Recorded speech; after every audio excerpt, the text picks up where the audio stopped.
Jy luister na Isak Du Plessis op Nuuspot. Going into the elections, Bossa, you seem to be ready. You look tired, Mmusi. I've had a bit of a flu, so okay. don't let my outward appearance fool you, because I'm feeling inwardly strong. So you still have the fuel to go up to 29 May. Absolutely, we have to fight till the last day. I must be honest, this is my 6th election, and this is one I've enjoyed for different reasons. I felt we're fighting for something we honestly believe in. We're fighting for an opportunity to be able to bring South Africans together in a way that I feel quite excited about. We've got candidates who are Black, white, Indian, colored, who are Muslim, Jews. We've got candidates who are young and old. We've got probably, in certain instances, South Africans whose qualifications are, of all the caucuses I've led, some of the most qualified South Africans to represent us in Parliament. So I really feel unbelievable. And I in many ways, this is what energizes me. It's a dream I've lived with for all of my life. And I don't say that to self-aggrandize or anything. I just love the people of this country. And I love it when we work together, because we're able to do unbelievable things. I mean, if chasing the sun is anything to go by, then I think South Africans who work together across different racial lines, languages, groups, we can achieve great things. Mmusi, I was thinking now while I was waiting for you to come onto the platform, that I had the privilege of seeing you in different capacities over the last 10 years. I remember the first time I met you very, very clearly was 2014 in the National Election Center. You were sitting there on a chair, and a whole lot of young, beautiful reporters were all clicking around this very able and vocal national spokesperson of the DA, and you were handling them with so much efficiency. Then I remember the moment you became the leader of the DA in Port Elizabeth. I was there that day as well, also talking to you. That was the first time you tried to speak Afrikaans to me in that interview. I also saw you fall from the DA, fall out of the DA, and now here you are sitting, still going strong in another capacity. What makes it different this time? Die enigste ding wat verskil op hierdie stadium is dat my Afrikaans is nog nie beter.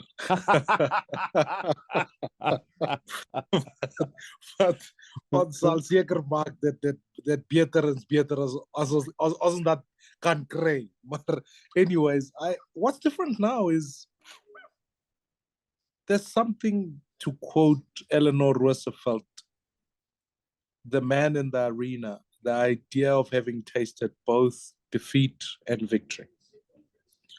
Some of those moments you've described had some incredible highs and then had some incredible lows. But all of that in life makes you who you are.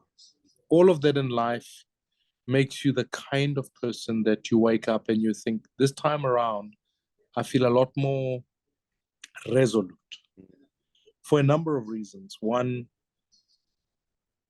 when I left Parliament, I then invested in saying, how do I develop myself? So I've been working on a PhD, which I hopefully will get done by the end of this year. I got involved in business, trying to figure out where jobs in fact come from. And then I've also, in the midst of that, had to really, when you are not on the treadmill, you get to spend a lot of time thinking about what you can do for this country. So you are arriving at this election having, thought through some very complex issues in some ways, recognizing the dichotomies of this country, but fighting for something you genuinely believe in without the internal opposition that sometimes a big organization like the DA sometimes faces up to. I mean, today you and I will talk about what we want to do for this country rather than talk about some of the personalities inside the DA. And sometimes those were some of the difficult things. So I'm feeling freer to communicate, but much more optimistic about a vision we hold for the future. When it's tough in politics, as days are, you get tired, you've got to remind yourself why you wake up to do this thing. And I still believe in a future for South Africans. I still believe we're best equipped to bring South Africans together. And I still believe, given the experience we've had both in parliament, business, in the church, that we can be able to bring an economy in this country that works for all citizens. These are the things I believe. And so I really am working towards that. While I'm menacing about the past couple of years that I've come to know you, I must just tell the listeners and viewers as well that the one thing that always impressed me about you is how much trouble you went through every time to see that I can get an interview with you. So I just want to thank you for that before I forget. You always go through so much trouble ensuring that I get that interview with you. And that's been so the past 10 years like that. Thank you very much for so much respect, Mmusi. That's my great privilege. It really is my great privilege. Mmusi, I'm looking at Bosa. I mean, I've seen South African politics for many years now, come to know many parties, and build relationships with a whole lot of politicians. So please bear with me if I say the following. I look at Bosa and I'm wondering what is really the difference between Bosa and Rise Mzansi and even Action SA. In many ways, the picture looks the same. The outcome, the outcome that you wish for, even looks the same. What makes Bosa important in this context? The first is the input, which you are correct. The outcome might look similar. These are political parties vying for political power. But actually, one of the things I've fought for is to say, how do we empower citizens to be able to themselves be able to govern? So the first thing we did as Bosa is that we didn't produce our list out of our own party lists and all of that sort of stuff. We went to communities and said, give us candidates. Each candidate that is standing in the Bosa's platform has to have representation from their communities. They bring with them over 1,000 signatures before they can stand for that election. That's the first and most crucial thing, because it means that in many ways, when you say power is for the people, and that we, the people, are in charge, then you create that in context. The second thing is, we were built out of a social activist movement called One South Africa, if you'll recall. And many people said you were fighting for independence. No, we were fighting for a constituency-based model where communities were nominating their people and they could vote for them, but also that the candidates were working in their communities. And so the last number of years have been what we typically called a government in working. Because we've gone out and in many instances, we've been able to, where communities don't have water, we've put boreholes in there. Where you had businesses that were needing some support, we gave them support. Now they've become partners and retailers and doing some incredible work. And then the third thing is, because of a combination of all of those things, you are then able to not build structures of a political parties, and that I'm not interested in branches and NECs and secretary generals. Communities are in charge, citizens are in charge, and you can bring South Africans from all walks of life together under a shared vision that says, let us rather build one South Africa. That vision is about a country upon which all citizens can prosper together. So yes, I could speak about Rise, speak about action and say, but in truth, we feel we've been able to say, like Uber, we don't have to own the cars. The cars belong to the communities. The communities tell us all we give is a platform and a vision so that we work to the same standards and deliver. And I think, to me, if you want to lead this country, you need to be able to do so grassroots and lead all South Africans and provide leaders that they have chosen. So we don't talk, we practice. And ultimately, it has its own consequences, right? Because I met some of our candidates the first time I saw them on our list. I thought, hey, how does this work? But that's because they come from the community. We've been able to train some incredible people. So right now, today, I can come into an Afrikaans community and I don't have to feel like I've got to sell myself, because that community has given me the candidate that they believe in, and I can work with them to ensure that we have a shared vision of a South Africa that works for all. That, for me, is the secret sauce in the input. And therefore, the outdoor consequences of it are such that you can campaign across the country. We're growing in all 9 provinces. I actually can't sometimes keep up with some of the incredible work that candidates are doing in their communities in all 9 provinces. Gauteng, Western Cape, it's been unbelievably positive. And so right now, I really believe giving birth to something that resembles the new South Africa is important. We never wanted to wake up and become a branch or a upset DA or a black DA. We never wanted that. That's why I didn't go the route we did. We took time aside and said, let's ask the South Africans what they want to see and how they can work with that. And that takes commitment and resolve, whilst it would have been tempting to just simply say, let's just form another DA.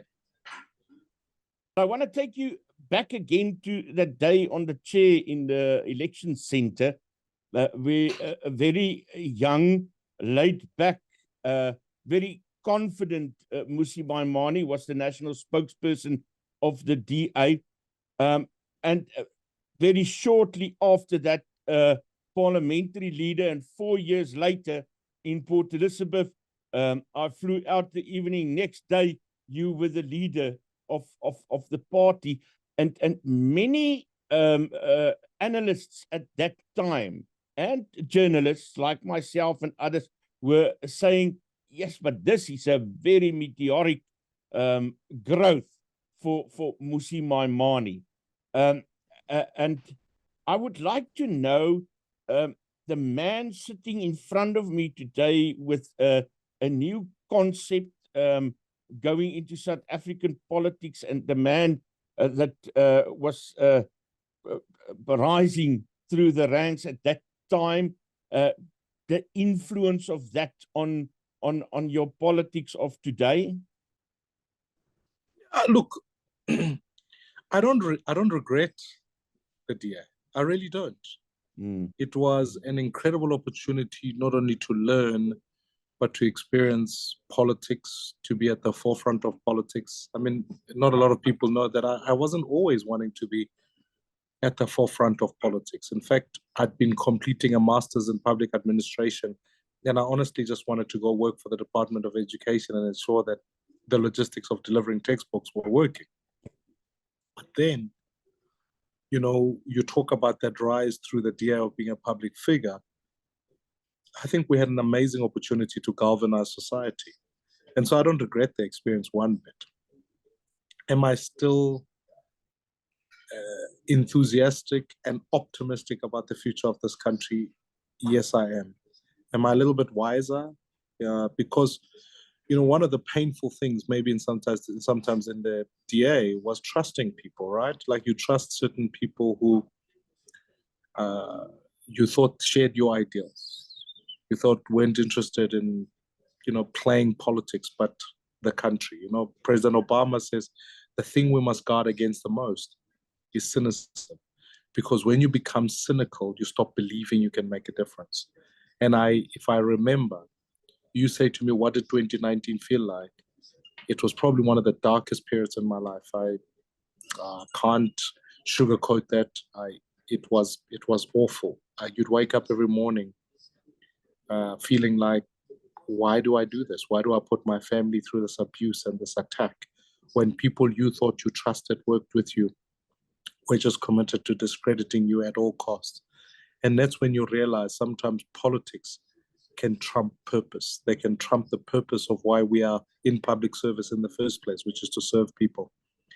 And it was dark. It was painful. October 24th, 2019, I think throughout that November and December were some of the more difficult days in my life. But you have to get through that because it makes you wiser, it makes you stronger, but it also makes you more saying to yourself, like I said on the day, I don't believe the DA is the best vehicle to achieve this one South Africa.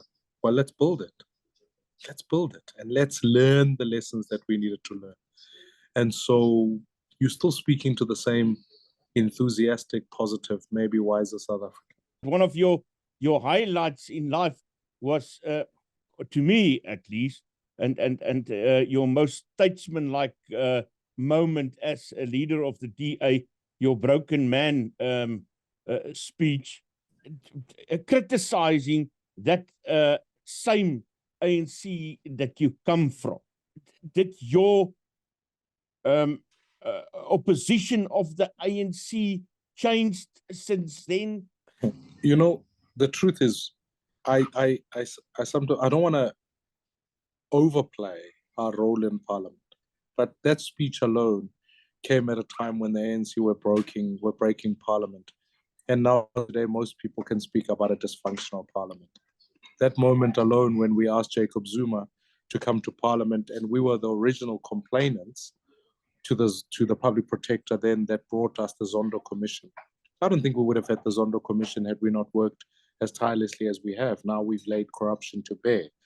You know, President Ramaphosa, when others were like, we must treat him with kitted gloves because this is the hope, I said, let's ask him about Phala Phala. And we asked him about it and asked him about donations and that fight.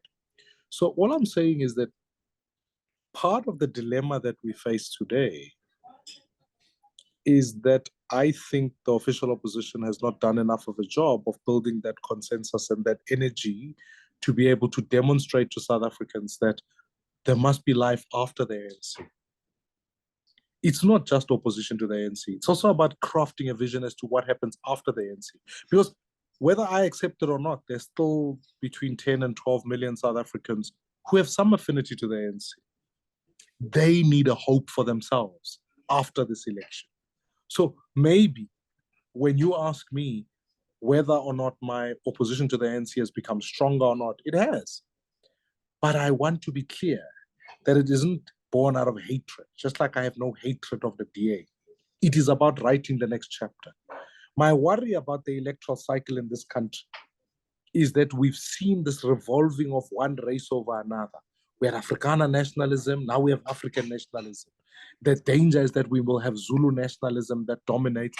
And the sad bit is that even some of aspects of the DA is to consolidate minorities and hope that they become a minority-only party.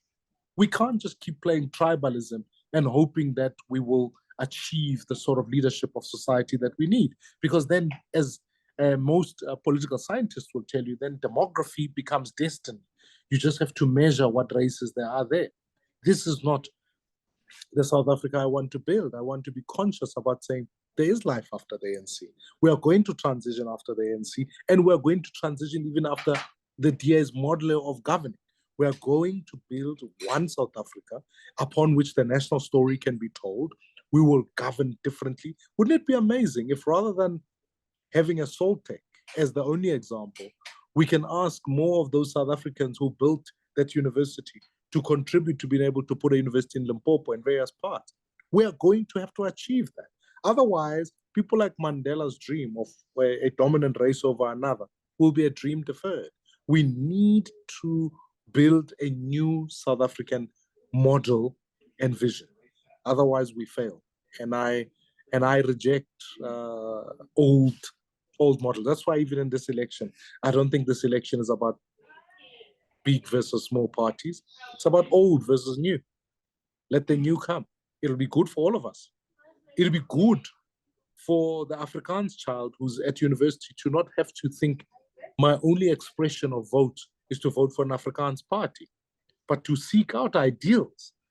And those ideals may be, how do we reshape the economy? How do I participate in South Africa? You know, one of the reasons I want a national civilian service where young South Africans can spend a year doing internship programs, working in the States and contributing is not only because I think young people need to work and get work experience, but I also think that it'll be good for us to share values, to be able to sit and interact with each other and say, if like when doctors do a com year, they all have to go to a hospital that they didn't grow up in. Suddenly it opens their eyes to a South Africa they've never had.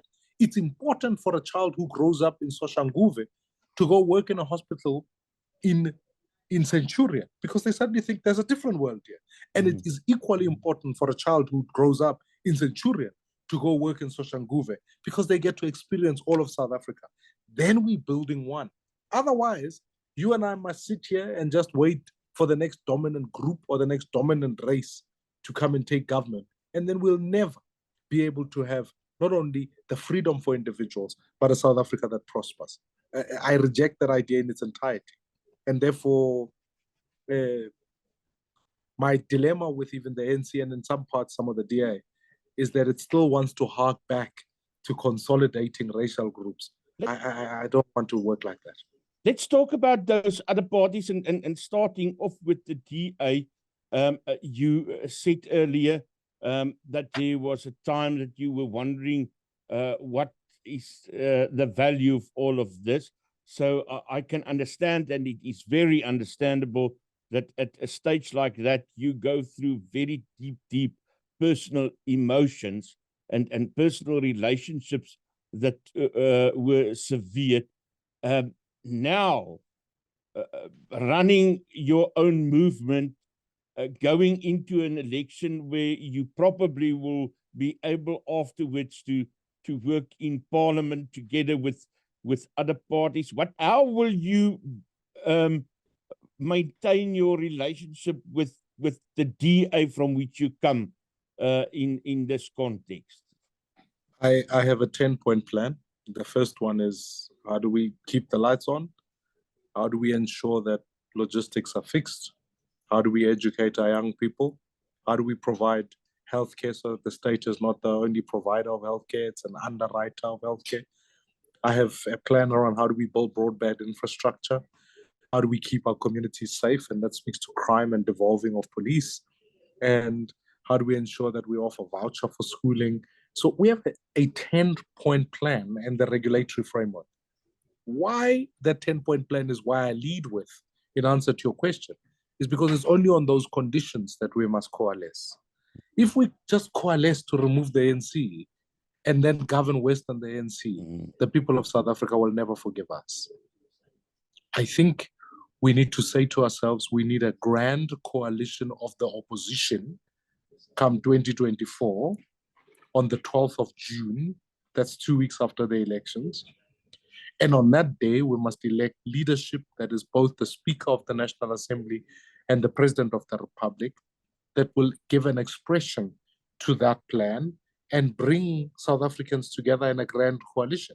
Then you are governing not only for the future, but you are demonstrating that you can even pick a cabinet of the most expertise that come from a variety of parties to demonstrate that competence is not something that's just given to one race. It sits in all races, just like incompetence does.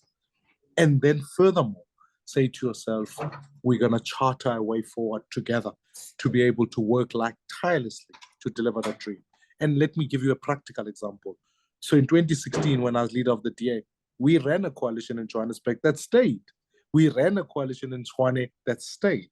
So in a nutshell, the only conditions upon which you work with the DA, this is not a personality.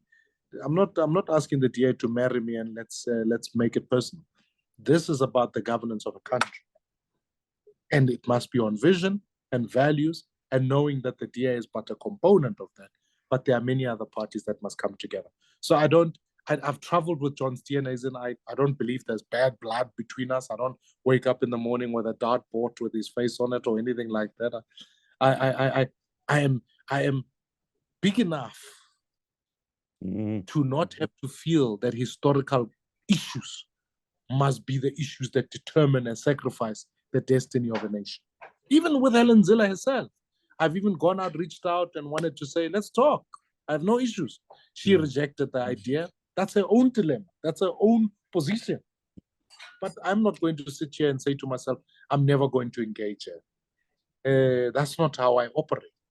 Otherwise, my faith is also meaningless in that context. Will you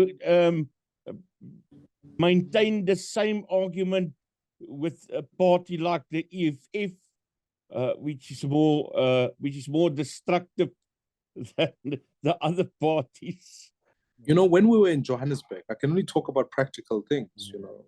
When we were in Johannesburg, we needed the EFF to sponsor votes to elect Herman Mashaba as mayor and the speaker. That's why we're able to stay for 3 years. Again, it was predicated not on a merger of ideals, not that I endorsed the ideas, but we were able to speak. Because if I take my lead from people like Nelson Mandela, who was able to meet even the worst, or what you would deem human beings that he wouldn't be able to be associated with. He went and met the apartheid government and had a conversation with them. Otherwise, we wouldn't have had a peaceful transition. Now, what kind of leadership we need today must be leadership that must be willing to hear from others, even if I don't like it. You know, I have my issues with the EFF, but I might have issues with other parties. But it would be seriously a dereliction of duty if you intend to lead all of South Africa without having to speak to all of South Africans. And so, to be honest, I maintained the same. I worked with the EFF. I spoke to them, and yeah, there were some differences. There were some difficulties, but you have to be willing to speak to people as a leader. Going into this election, what do you think will be the important issues? This election is about jobs, right? That's the central issue, and the conditions upon which you allow for job creation to occur, which is about fixing Eskom, all the things I've highlighted, educating our young people, keeping our communities safe, and then obviously building a very competent government. I think what's going to happen after the elections is the discussion we must have about how do we build that competence in government? How do we ensure that we have a cabinet of the best South Africans? How do we ensure that we empower that leadership to be able to transition the state and make it competent? Because one of the things that we've lost in the last 15 years of ANC rule is the capacity of government and the institutional respect. So we've lost that because the ANC captured the state and then removed elements. Even the current president, he's built a super presidency. But you and I can't sit here today and know what the Minister of Small Businesses does, or what the Minister of Social Welfare does, or the Minister of Labor. It just is a chaos. But, you know, the presidency has to keep its word. Let's capacitate people to deliver, and let's ensure that we give them the leadership of the most talented to come into the state. We must make it possible that the graduates, the master's programs, can come and be DGs and deputy DGs so that they can begin to deliver. At this point in time, under cadre deployment and various things, even the Public Service Commission would be able to tell you that we haven't been able to craft the architect as to, if we need an engineer at Eskom, please let's not employ a medical doctor because they don't know anything about engineering at Eskom. So let's match job requirements and the best skills so that we can be able to deliver. So I think after the elections, it can't just be about horse trading. You'll get this position and that position. It must be about how do we build capability of the state going forward, or otherwise, it is now a given that the ANC will not get over 50%. What cannot be taken for granted is that anyone who governs after that must govern worse than the ANC. May God protect us. Asseblief. Mmusi Maimane, baie dankie. Dit was lekker om weer 'n slag met jou te gesels. En regtig uit my hart uit dankie dat jy elke keer soveel moeite maak om vir my tyd te maak. Dis regtig 'n voorreg. Nee, dis 'n groot eer vir my. That's correct, right? Om met u saam praat. Ek waardeer dit baie. Ek sê dit reg. Thank you, Waardeer. Mmusi.